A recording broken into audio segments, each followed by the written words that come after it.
Welcome to the Cozy Corner podcast, where two chicas come together and bring it back to their childhood couches. talking about different topics, all 20-something-year-old space. So grab a drink, settle down, and let's get cozy. Welcome back to the Cozy Corner podcast. We hope that you're having a wonderful week. In this episode, we're going to be talking about how the COVID pandemic has affected us and ways we're able to stay sane through this all while in quarantine. Here I am today being all cozy in a new spot. I'm excited to I love that get area. this going with Gabby. So tell us, Gabby, what happened to you this past week? ¿Qué pasó? Well, this past week has been pretty eventful. It started off with, I think it was last podcast I talked about like me growing a green thumb of like doing stuff around my house.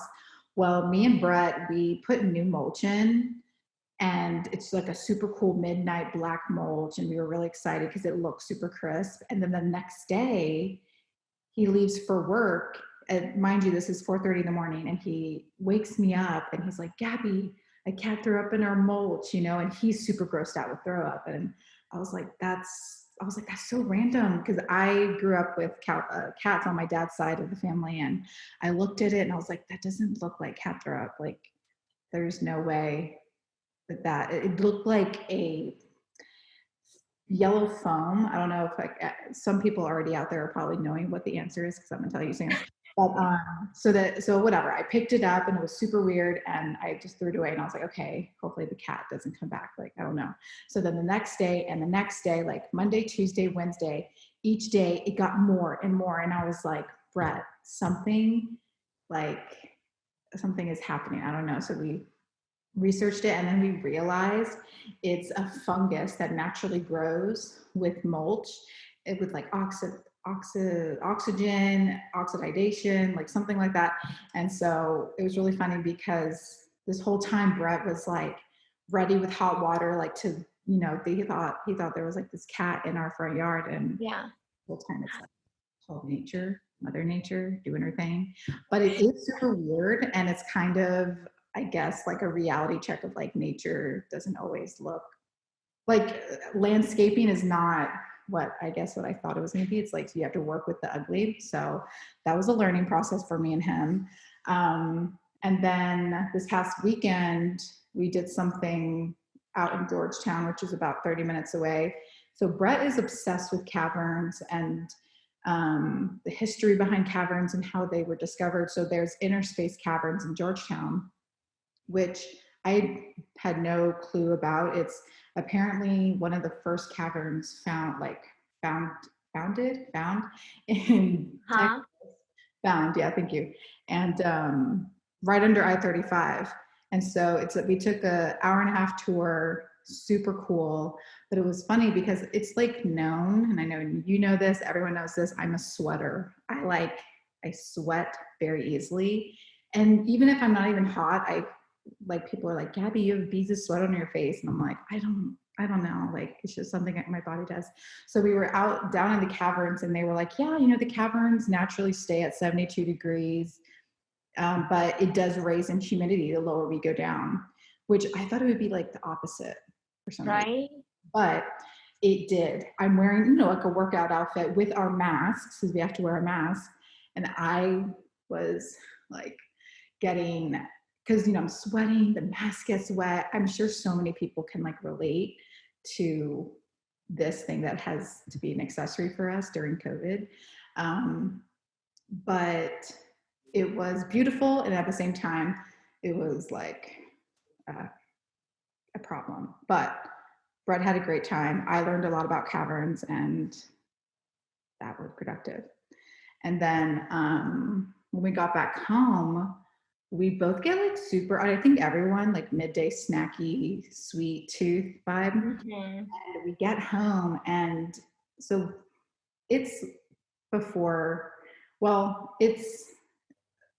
we've been here a month, and we have been trying to like refrain from getting like candy jars, candy bowls, because I grew up in houses with candy jars and candy bowls. I don't know about anybody else. Did you grow up with like your house having a candy Only like during holidays, like when it came around Christmas time, we would well, Halloween too, but Christmas time we had like the little Christmas decorative bowls and we would put candy in there, but that's all. Yeah, so I have a super decorative bowl that I've been like wanting to fill up with candy. So Yeah.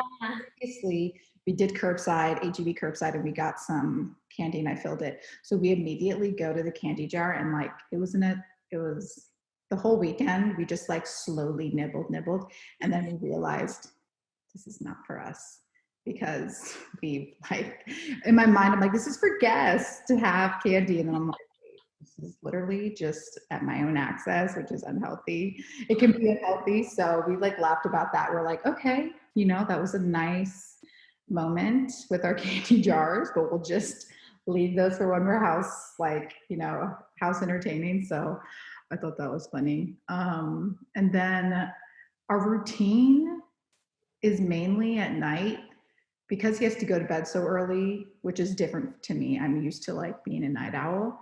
um, we're in bed by 8, like either if it's with dinner or not, like we're in bed by 8, and we have started I'm watching for the first time and he's rewatching Sons of Anarchy. I've like heard of this show. It came out when we were in high school, actually.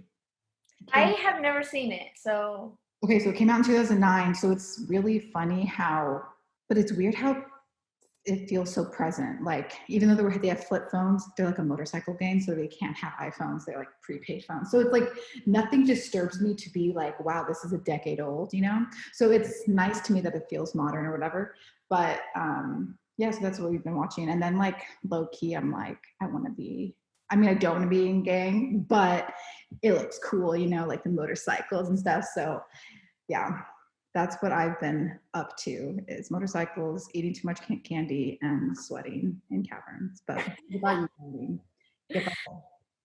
yeah, I have never actually been to a cavern. In New Braunfels, we have the Natural Bridge Caverns. I never have gone. So that's really cool that you got to experience that.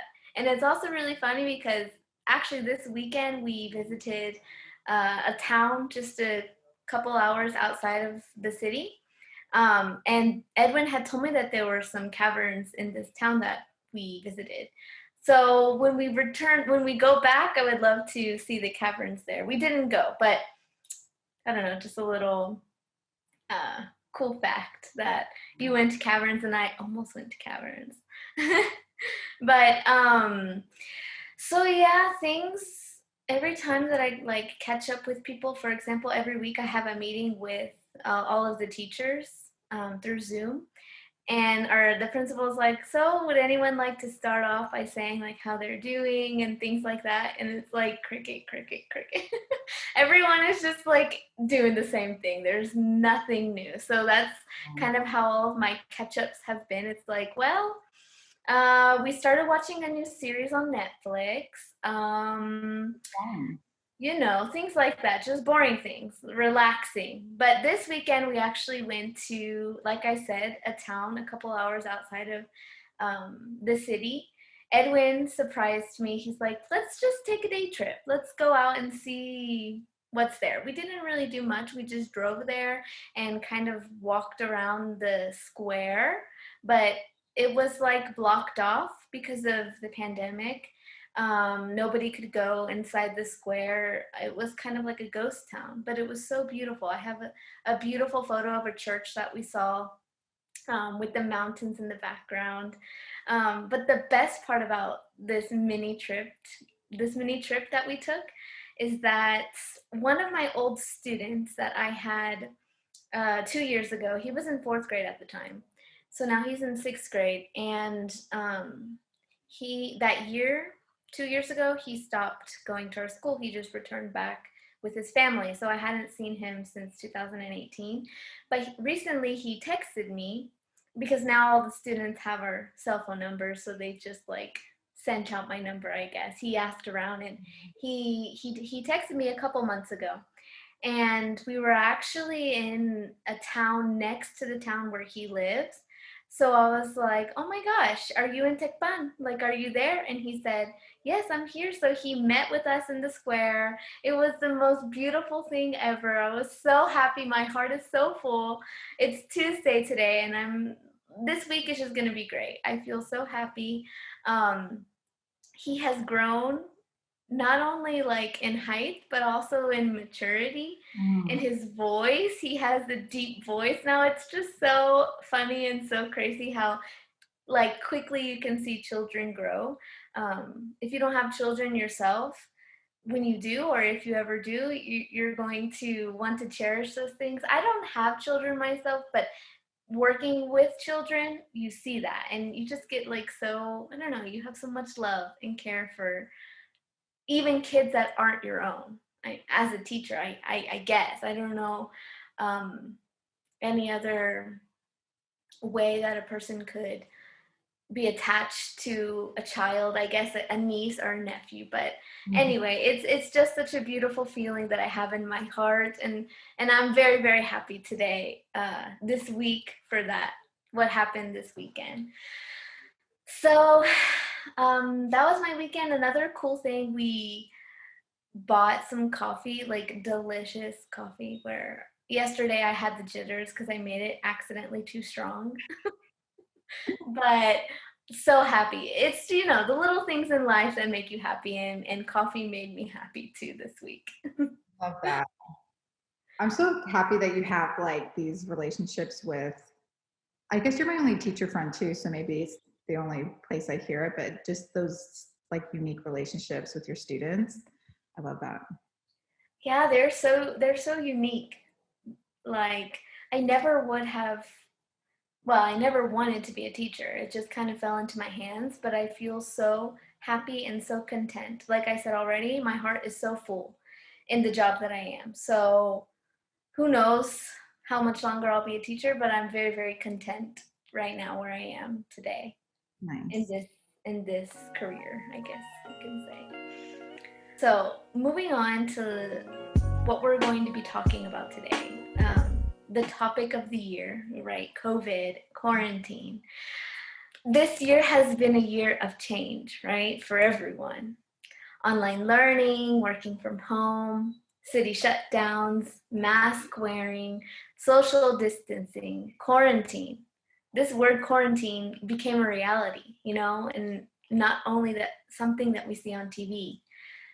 Heck, I didn't even know how to spell quarantine before quarantine. Fun. And never in my life did I think I would ever experience a pandemic like this. I'm sure nobody has. It's been a journey.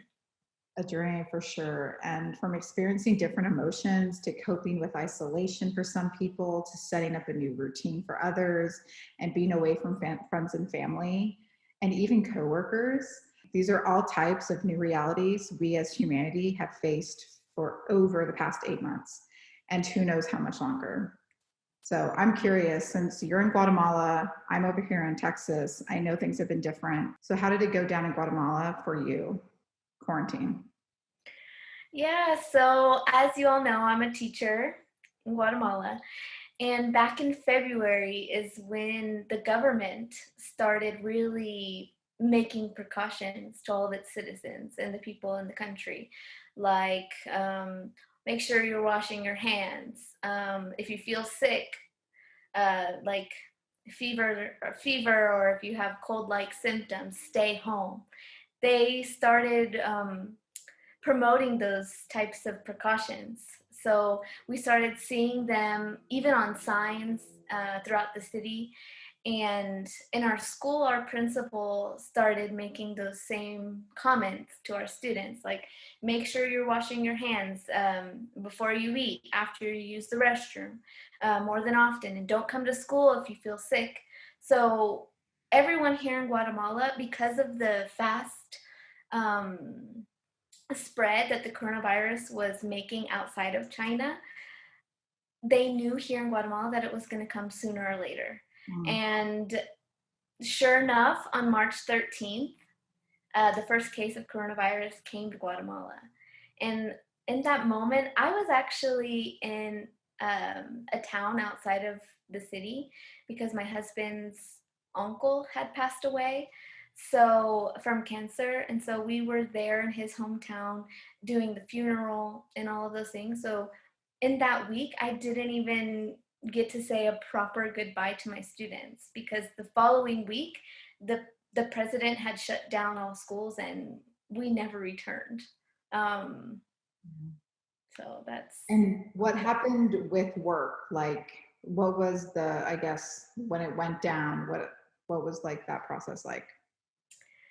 so like I said, the president he shut down schools, and this was March 17th or March 16th, I think it was that Monday. No more schools, and that was 3 weeks before Holy Week. And here in Latin America, Holy Week could be compared to spring break over there in the United States. So everyone has that week off. So we had those 3 weeks of no school, like being in quarantine at home, and Holy Week as well. So after Holy Week, we were expected to go back. That was the plan. But man, were we wrong. We all thought, okay, we have these 3 weeks um, to be at home and be in quarantine, and we'll be back after Holy Week. So that Monday, the principal had us come into the school. Actually, of course, the kids were at home already, but we went into school, and that's where we made study guides for those first 3 weeks before Holy Week that were going to be spent in quarantine. Um, so, but you know, here we still are. I officially started my quarantine that next day, that Tuesday, and at first it was really nice not waking up to an alarm clock. That was probably the best thing because being a school teacher, it like consumes your whole life, and my schedule for me as a teacher, but also for the kids, was from 7 a.m. to 4 p.m. So I was with those kids literally all day long. We didn't catch any break. So that is tiring in itself. So it was really nice to set my own schedule and also like do things that I had abandoned, like working out. I started journaling again and reading. And something really special was I got to spend more time with God, but also with my family too. Well, of course, through video chat, but I was able to spend a lot more time with them, and that was really special for me. It's been a blessing. I love that. Yeah. I mean, I think for I understand when you like are saying like you brought in things like for you it was journaling, being your time with God, praying, FaceTiming, working out. Like that's like these things that we do for ourselves that you put away because got to pay the bills, you're working, you have a job. So I totally understand that like my roles swiftly shifted what I was doing day in, day out. So for me, it was right after my birthday. Like I think Yes. we Yes, I remember talking to you. exactly, yeah. And it's so funny because like we didn't in that moment know until everything happened.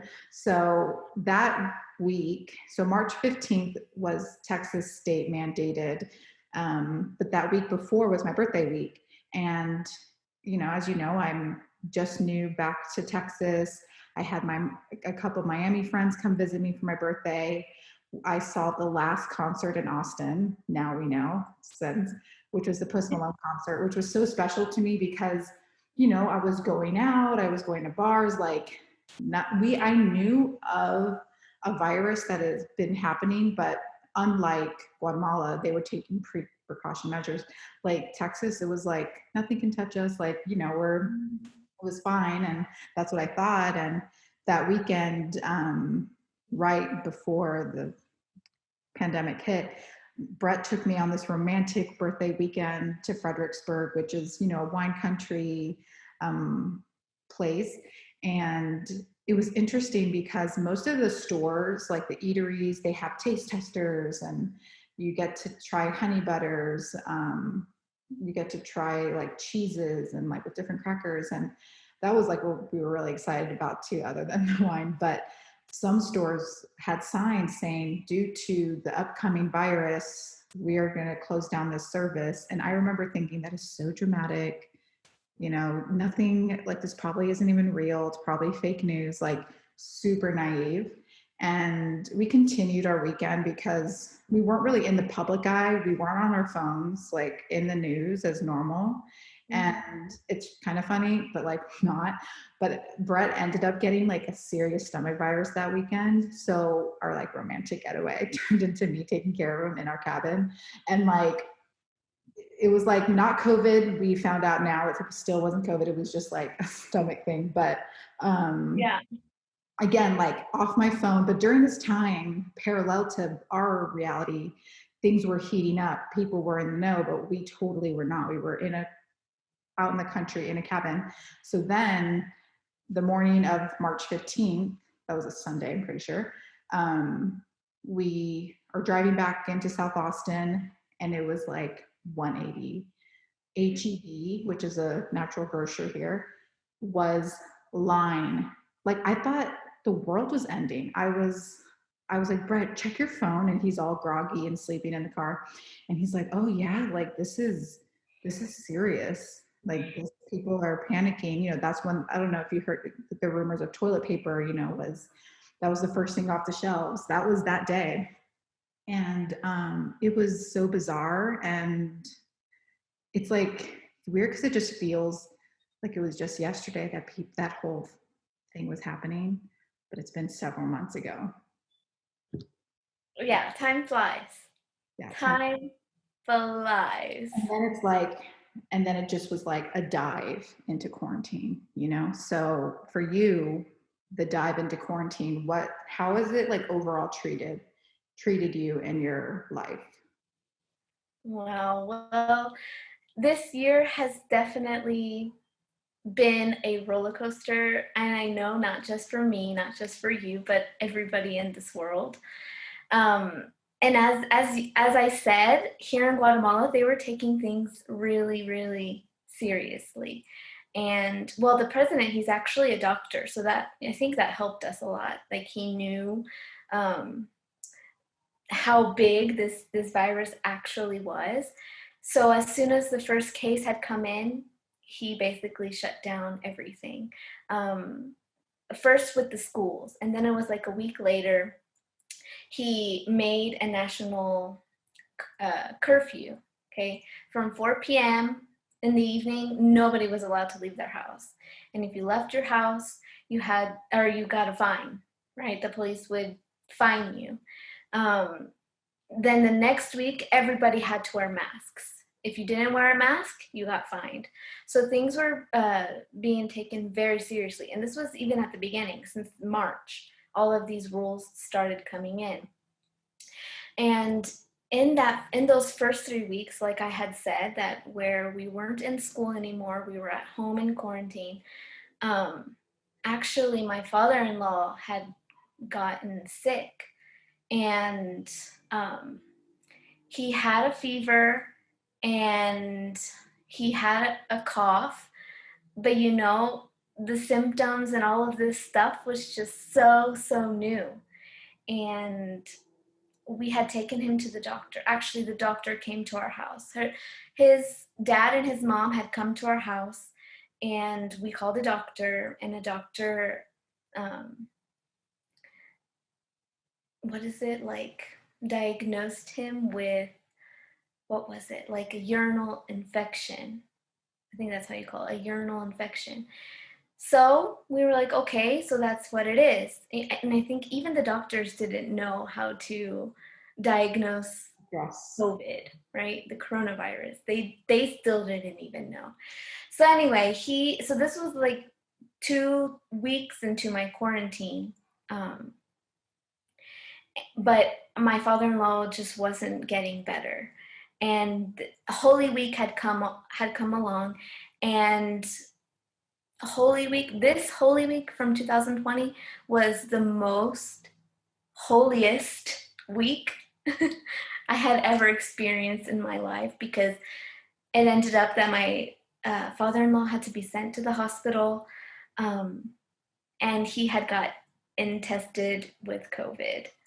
And, he was number like 76 because every day the numbers just kept going up in Guatemala, in the country, I mean. Yeah. The numbers just kept going up from the first day. Then the second day was like maybe 2 more people. And then every week they just kept going up. So my father-in-law was the 76th person in Guatemala that had caught COVID. Okay. It was really scary Mhm. in that moment because everything was just happening so fast. And like I said, nobody knew what was happening. Nobody knew about this virus. They Mhm. said the symptoms, but then new symptoms kept coming up, Yeah. right? So my father-in-law had spent 2 weeks in the hospital. And because we had been in close contact with him, I mean, Edwin, my husband, was hugging him, kissing him. Me too, I was hugging him. He was in our house. And so we got tested, and shockingly, by the grace of God, we both got tested negative.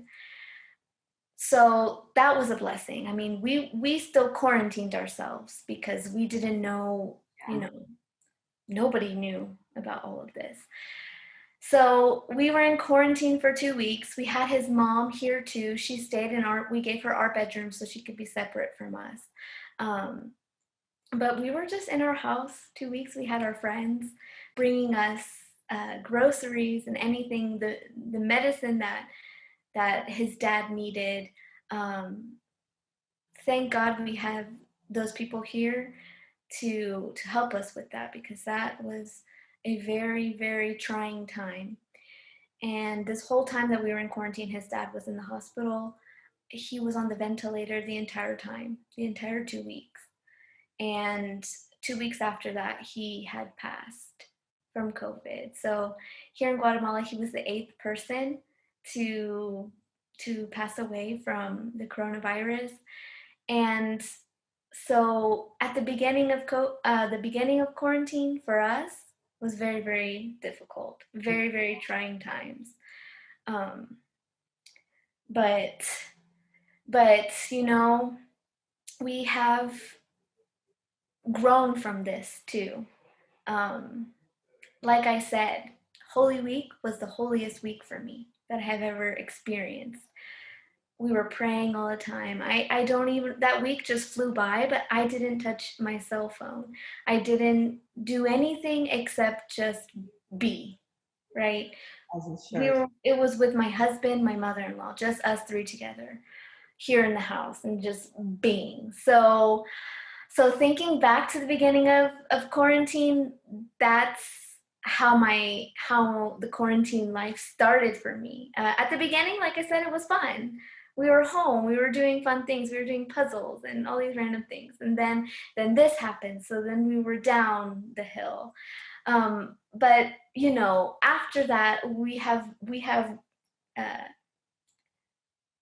what is it? We have gotten better and we have learned from the experience, and we feel very blessed. We still have our job. So many people lost their jobs throughout all of this time. So there are so many great things for us to look at, and we know that my father-in-law is up there in heaven, just watching over us, Mhm. and we think that he prayed and prayed when he found out that he had COVID. He prayed for us not to have the coronavirus, and I think those prayers really, really helped. So it, like I said, it's been a roller coaster, and I've had my ups and my downs. I've had days where I will cry for no reason, and the only thing that made me happy that day is pizza or watching my show on Netflix, right? And I'm sure everyone here has experienced this type of isolation in one form or another, Mhm. right? So it has been a journey, but also I've had days where I just feel so happy, like this week, where just little things like getting a new cup of coffee, I feel very happy, or going on a walk when the sun is shining down makes me feel so, so happy. So I think for me, this journey in quarantine has been, I would explain it as a roller coaster. And that's life anyways, right? But now we're living life in our houses. So, so nowadays I'm like used to this lifestyle. Not, I don't want to say used to it because I do have days where I'm still like, I just want to be back at school and I just want to live a normal life with my students. Or I want to go back to Texas and visit my family. Mm-hmm. That has been the hardest thing, that I haven't seen them since December. Um, but yeah, and this also just like really messed with my mental health. My hair started falling out. Thank God it's gotten better. I went to the dermatologist and she has helped me with some vitamins and hair products. So anyway, but especially just me being a person that likes to be surrounded by people, quarantine is not my thing. Working from home is not my thing, but there are so many great things to be happy about, and I just feel so, I don't know. Life is good. God is good and he provides. He always provides. So I feel I feel blessed. Yeah. Oh, I'm glad. And things are, I know you were saying things are picking up and starting to open up a little bit again there, and like being able Yes. to go to different cities and towns, which is nice. I'm, it's so tricky, quarantine. I love that we have the space to like share our stories because they're so in contrast.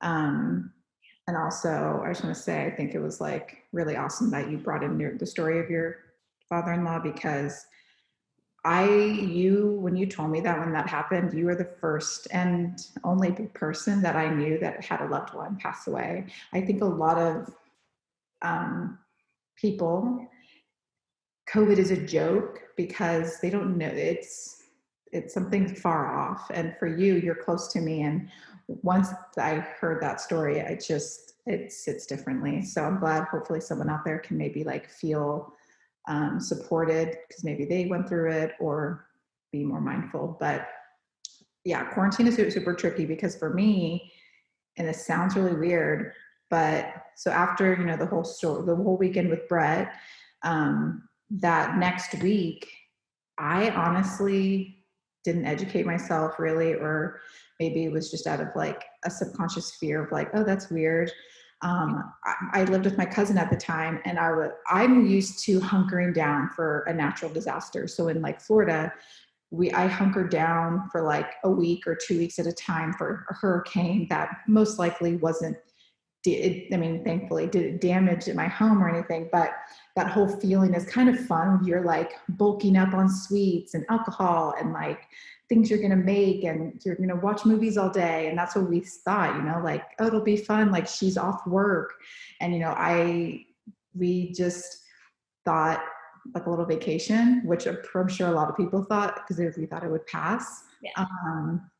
But then after like a moment of like being super comfortable, it's like when you lay down too much, you need to move. It was like that for me, like on a whole social mental shift. I was like, wait, like, is this not going to stop soon? So I started flooding my feed. YouTube is like a really great resource to be educated because there's like the New York Times and Vice. They have documentarians out there in the field reporting like cases, and it's, sensitive content, but I started flooding my mind with these things, and in a slow, probably by like the third, fourth week for me. So this is coming into April. I had this like doomy feeling about my aura. I was super scared I was going to contract it, because this wasn't a fun little hunkering down that a storm's going to pass in a few days. Like this was like a real thing that's affecting many, many lives. So I remember starting curbside. I remember, really being thoughtful about like my mask situation, and like for me and like my health, like I'm not in tip top shape. I don't have the best cardiovascular. I've been to the doctor. I know my reality is like I'm a diabetic. I'm all these things that are like a body that can be susceptible and can tarnish from it.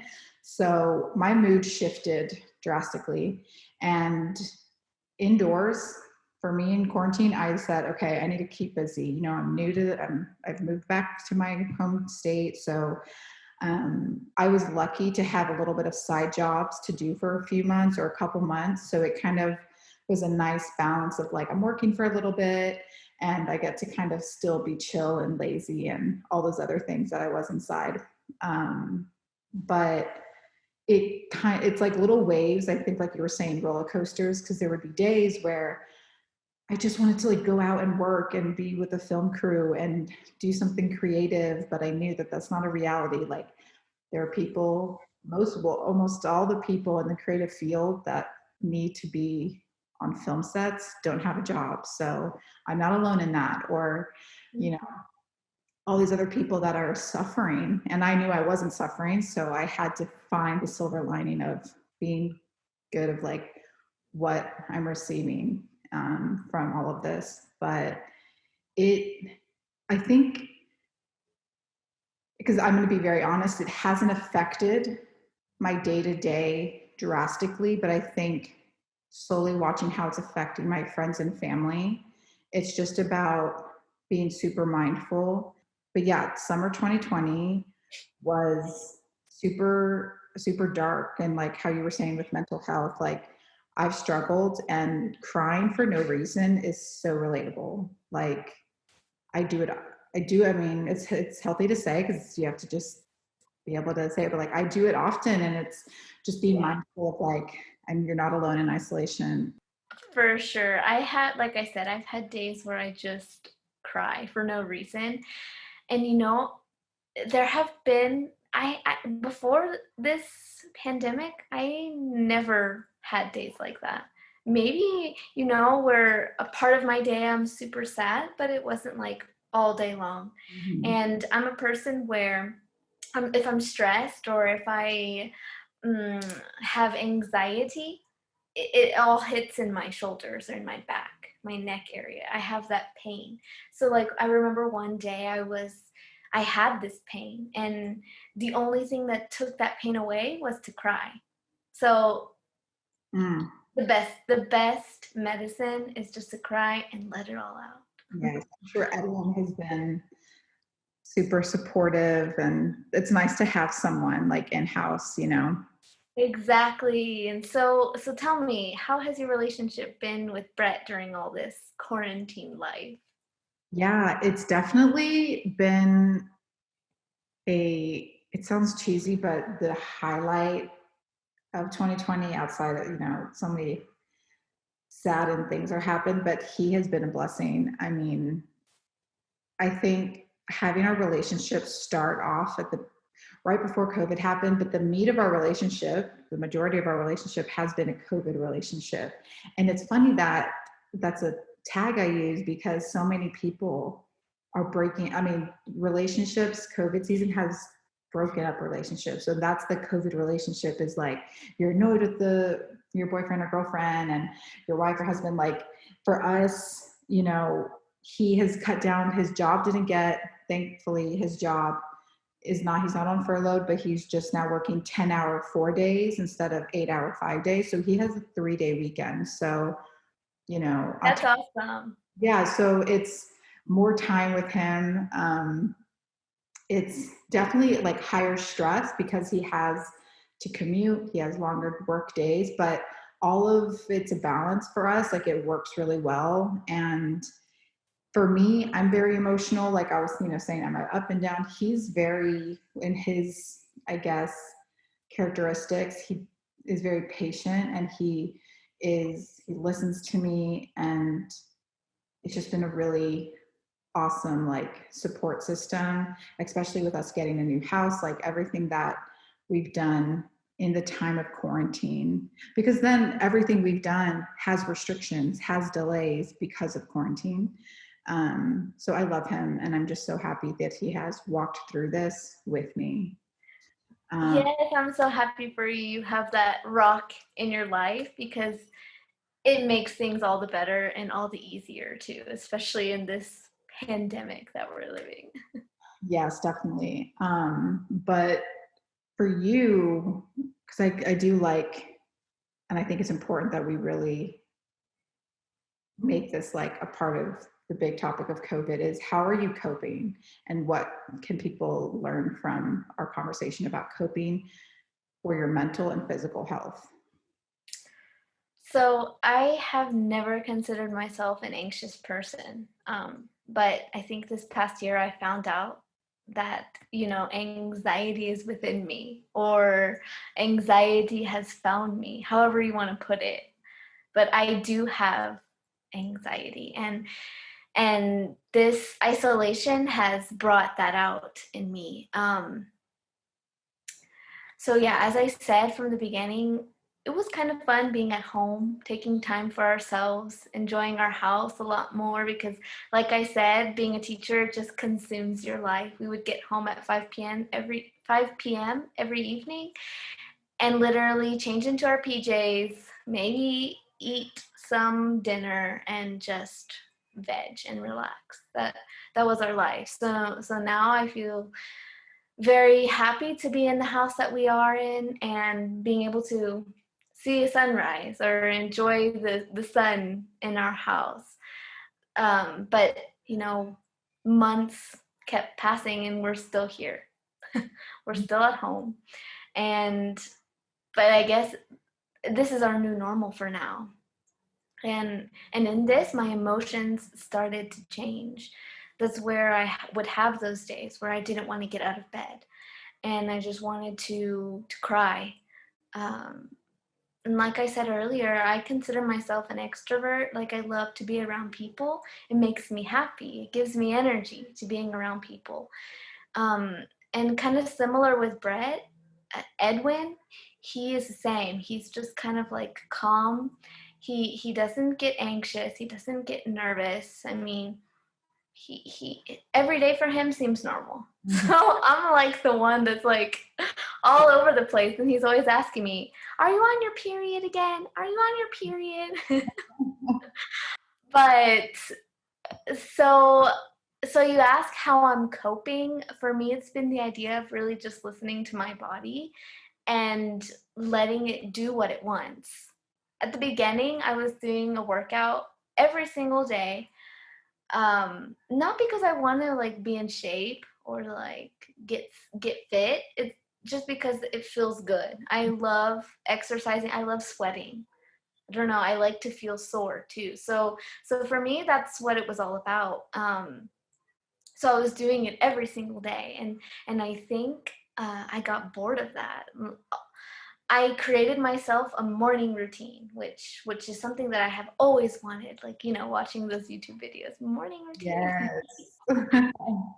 So I have always wanted to like do something like, because waking up at 5 a.m. and leaving your house by 6, your morning routine is not that cool. It's literally just waking up, showering, making lunch and breakfast, and then heading out the door. So I was able to actually like do a cool morning routine. I would wake up and I would read my Bible and I would journal, then I would work out, and then I would get ready for working from home. So, in this, I enjoyed it at the beginning, but I think I just really got bored of it. So what I've learned is like I can't like follow a routine. I have to listen to my body, and if my body wants yoga this day, then I'm gonna do yoga. If my body doesn't want to work out, I'm not gonna work out. But that doesn't only go with exercising; it just goes with anything.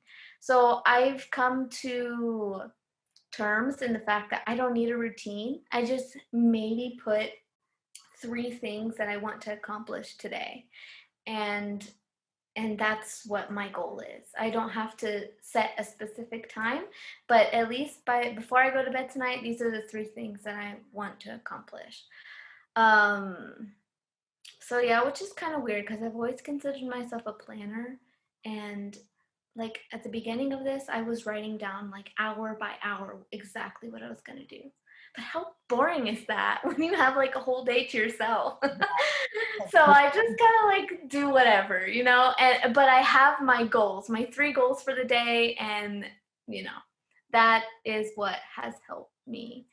um, I'm pretty sure that everyone here listening to this has been really stuck at home for a long time because of this pandemic.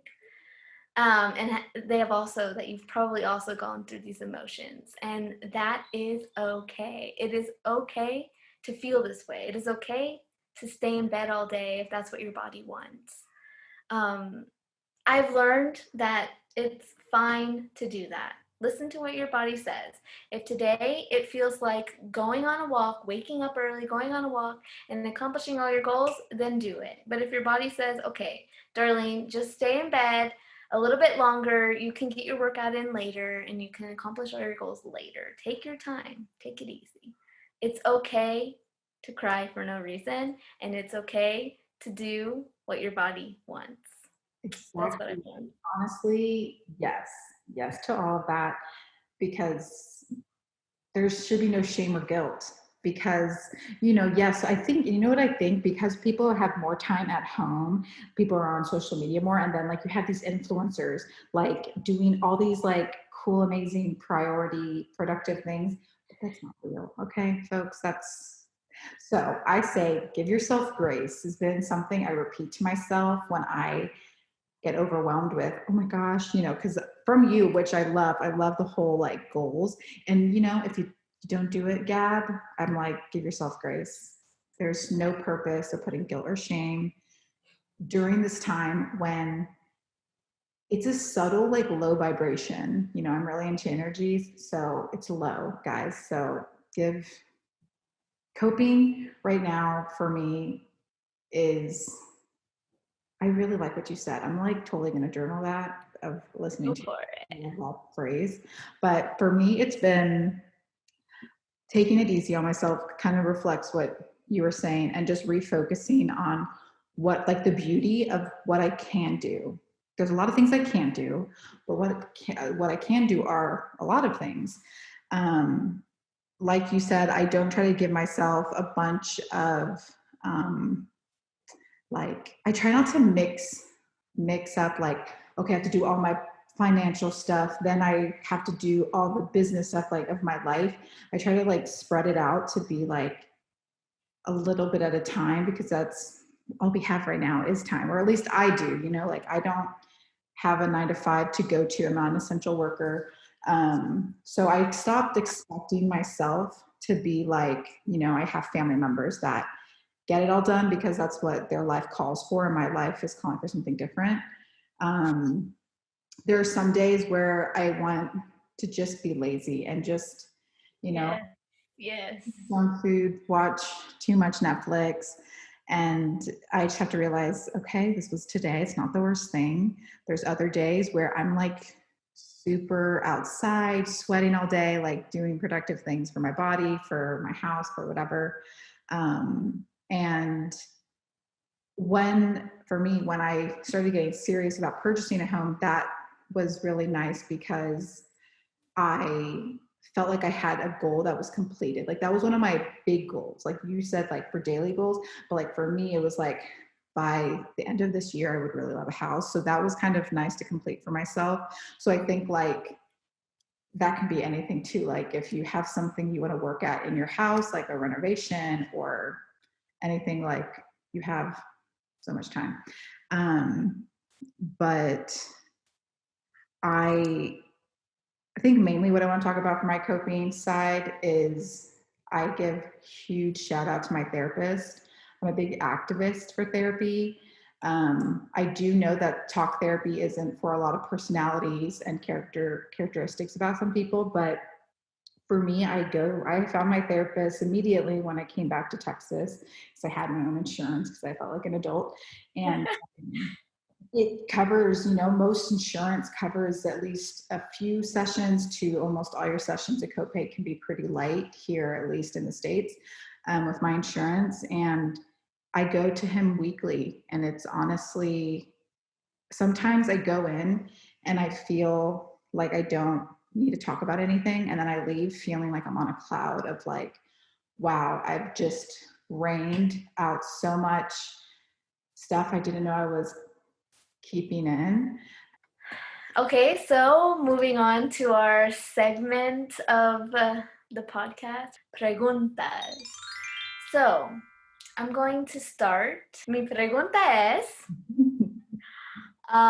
Gabby, If you could live anywhere in the world, where would you live and why? That is such a good one. Wow, I love this question. I'm probably going to steal it for you because I can't really think of a good one. I recently talked about this, so I'm just going to say it. This right now in my gut is what I'm saying, even though it's probably going to change the next time you ask me, like in 5 years. I would love to live coastal side of Buenos Aires. That was my first place of studying abroad, and it was so magical. I love the city. I love the people. Obviously, I love learning Spanish there and their dialect. So I would want to move there. Because I think Latin America, the energy there was really nice, and I have good memories. And I think Brett, like I even think about it with Brett. It's not. I just don't think about me living somewhere. Like I think about me and Brett living there together, and he would probably definitely stick out like a sore thumb because he's like this tall white country dude. But yeah, I think it's like we would go to Uruguay, we would go to, because Latin America down south by there, they also have, forgetting the name of it, the mountains by Patagonia. Like I've always wanted to go there, right down south of Buenos Aires. But anyways, that's where I'd want to go. For you, I'm going to copy you. Mi pregunta es, what country would you, or place would you live in and why? Okay, so first off, you said that your idea would probably change in 5 years. Well, it should, because maybe you'll be living there in 5 years or less. And then you can choose a new place. True. Okay, so for me, if I could live anywhere in the world, I would have to say Rome, Italy. That was my first place to travel to study abroad to. I think, like, you saying that, like, that was your first place to study abroad. I think we just have, like, this love for the place that we first visit. Not just visit, but, like, a place that we Ourselves. live. Yeah, where we're engulfed in this new journey, in this new culture. So, yeah, I studied abroad in Rome, Italy 6 years ago. So I'm always dreaming to go back. And Edwin and I, that's actually where we got engaged. So it has a special place in our hearts. And I think Edwin too, well, I know Edwin would love to live there too. So that would be my place. So, intention for the week. So, each week we want to share some light and positivity to you all. We want to set an intention for the week. This week, we want you to find some time for yourself. We all know how important self-care is, and everyone finds happiness in different ways. So go out and find that little piece of happiness you need to rejuvenate during these hard times we're living in.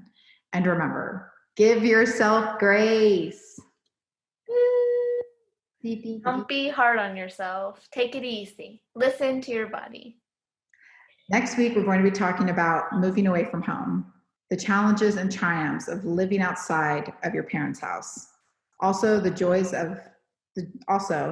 and freedoms of being independent. We really hope that you've enjoyed this podcast. If so, please feel free to subscribe so you won't miss our new episode every week. Thank you so much for listening to our podcast. We're just two besties navigating life like the rest of y'all, and we're excited you joined us on the journey. Please feel free to contact us at our Instagram, the.cozycornerpod, and our email, thecozycornerpod@gmail.com. And we're happy to connect with you. For now, God bless. take care. And adios, amigos.